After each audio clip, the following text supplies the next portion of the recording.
Halo, sasa leo nataka niwatetee watoto wadogo. Nataka niongee na nyinyi wazazi. Yes, especially akina mama.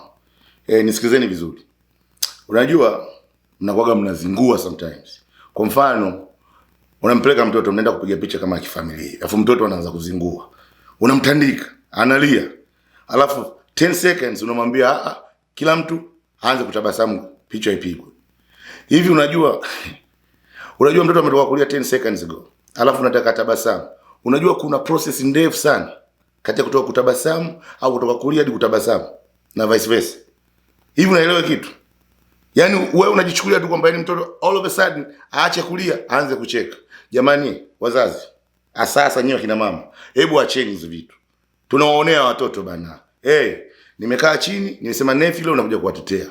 Mwape at least dakika 20 za kuprocess. Yes, nimeongea ukweli. Yeah. Fikirieni hiyo kitu. Sasa kama kawaida yetu. Leo usizime simu. Piga simu kwa mtoto wako ambaye ana umri fulani na simu mkononi. Muombe msamaha ulikuwa unamuoneaga utotoni bana. Yeah. Baadaye